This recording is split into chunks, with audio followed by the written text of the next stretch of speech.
మీకు బేకింగ్ అంటే ఇంట్రెస్ట్ ఉందా? అయితే కరెక్ట్ గైడెన్స్ కోసం చాకోస్ ఎక్స్‌ప్రెస్ అకాడమీని విజిట్ చేయండి. ఆ దుష్ట శక్తి గురించి వాళ్ళ పరిపాలన పైన మేము వైట్ పేపర్ రిలీజ్ చేశాం కదా, దాన్ని సంక్షిప్తంగా చెప్పాలంటే ఒక చిల్లు పడ్డ పాత్రలో నీళ్లు పోస్తూనే ఉన్నారు. పాత్ర ఖాళీగానే ఉంది, కానీ పోసిన నీళ్ళన్నీ ఎక్కడికి వెళ్ళాయో తెలియదు. ఆ దేవుడికే తెలియాలి. అలాగే ఇప్పుడు మేము చెప్పిందంతా కేవలం ఒక శాంపిల్ మాత్రమే. రాబోయే రోజుల్లో మీ ప్రభుత్వం యొక్క ఆ విశ్వరూపాన్ని మీరు చూస్తారు. ఇక నోరు విప్పండి సీఎం గారు.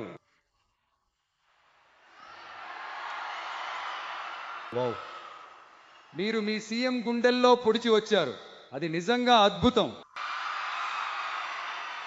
మాట్లాడండి మాట్లాడండి అంటారు, మాట్లాడితే లేచి వెళ్ళిపోతారు. ఇకపై మాట్లాడటం మొదలు పెట్టే ముందు ఏం చేయాలంటే, నా ఫ్రెండ్ ఒక ఆయన చెప్పాడు, గౌరవనీయులైన సభాపతి గారు అన్ని డోర్లు లాక్ చేయండి అని చెప్పి, అప్పుడు మాట్లాడాలనిపిస్తుంది. కానీ నేను మాట్లాడటం మొదలు పెట్టగానే లేచి వెళ్ళిపోతారు. 5 నిమిషాలకే కొలతూరులో కొత్తు పరోటా రెడీ అన్నట్టుగా. ఇంకా ఎక్కువ మాట్లాడితే మొత్తం అయిపోతుంది, చూసుకోండి. మనం పాలిటిక్స్ గురించి మాట్లాడితే విజయ్ అసలు పాలిటిక్స్ మాట్లాడొచ్చా అంటున్నారు. సరేలే, మనకెందుకు గొడవ, మన పని మనం చూసుకుందాం. వాళ్ళ గురించి ఎందుకులే అని ఉంటే విజయ్కి పాలిటిక్స్ మాట్లాడటం రాదంటున్నారు. ఇలా అటు ఇటు మార్చి మార్చి మేకదాటు డ్యామ్ గురించి ఏం తెలుసు, విజయ్ దాని గురించి ఎందుకు మాట్లాడలేదు అని ఇలా మనం పాలిటిక్స్లోకి వచ్చినప్పటి నుండి ఒక బ్యాచ్ వంకల మీద వంకలు పెడుతున్నారు.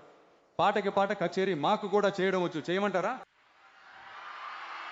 ఈ మేకదాటు డ్యామ్ వివాదానికి సంబంధించిన కేసులో తమిళనాడు పిటిషన్ను సుప్రీంకోర్టు ఎప్పుడు రిజెక్ట్ చేసింది? అప్పుడు ఎవరు అధికారంలో ఉన్నారు?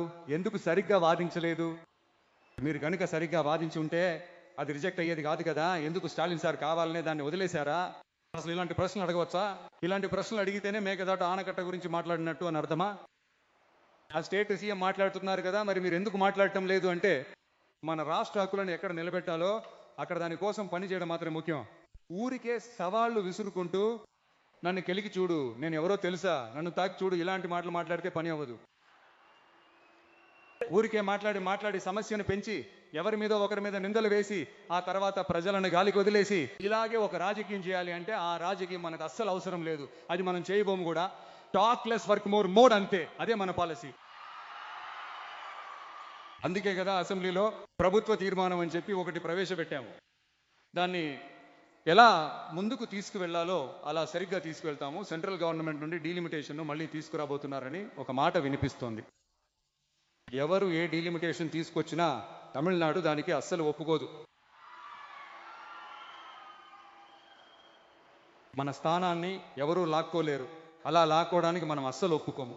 మనం ఇలా ఉన్నప్పుడు ఈ దుష్ట శక్తిది ఎంకే ఎక్కడికి వెళ్ళి నిలబడుతోంది, ఎవరి తలుపులు తడుతోంది, అది మీకే బాగా తెలుసు ప్రజలారా. ఈ దుష్ట శక్తి, ఈ పనికిరాని శక్తి వేరు కాదు. వీళ్ళంతా ఒకటే దొంగల ముఠ. మా మధ్య ఎలాంటి సంబంధం, బంధుత్వం లేదని వాళ్ళు చెప్పగలరా? నిరూపించగలరా? రాబోయే ఈ ఉప ఎన్నికల్లో అది నిరూపించి చూపించండి. ఆ తర్వాతే దాని గురించి మాట్లాడండి. ప్రజలారా, కరూర్ నా మనసులో ఎప్పటికీ నిలిచి ఉంటుంది.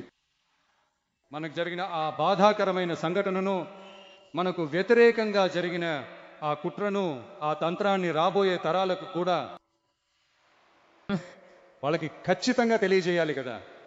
అందుకే ఇకపై ఇలాంటి రాజకీయ కుట్రల గురించి ఎవరు అసలు ఆలోచించకూడదనే ఉద్దేశంతోనే కరూరులో మన టీవీకే పార్టీ తరపున ఒక స్మారక చిహ్నాన్ని ఏర్పాటు చేస్తామని ఇక్కడ ప్రకటిస్తున్నాం. ఆ తర్వాత కరూరు నుండే తమిళనాడు ప్రజలందరికీ ఒక మాట చెప్తున్నాను. మీ టీవీకే ప్రభుత్వం మీకోసమే నిరంతరం పనిచేస్తుంది. ముందుగా ప్రజల కనీస అవసరాలను తీర్చాలి. ఒకవైపు ఆర్థిక పరిస్థితిని చక్కదిద్దుకుంటూనే మరోవైపు మనం చెప్పుకున్న వాటిలో ప్రయారిటీ చూసుకుని ఒక్కొక్కటిగా స్టెప్ బై స్టెప్ పూర్తి చేయడానికి ట్రై చేస్తాం.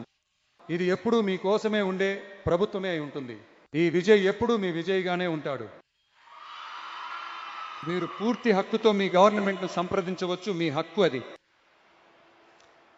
ఈ దుష్ట శక్తి పాలన ముగిసి మట్టిలో కలిసిపోయినప్పటి నుండి వాళ్ళు ఏవేవో చేస్తున్నారు, ఏదేదో మాట్లాడుతున్నారు, సోఫా అంటున్నారు, వాషింగ్ మెషిన్ అంటున్నారు.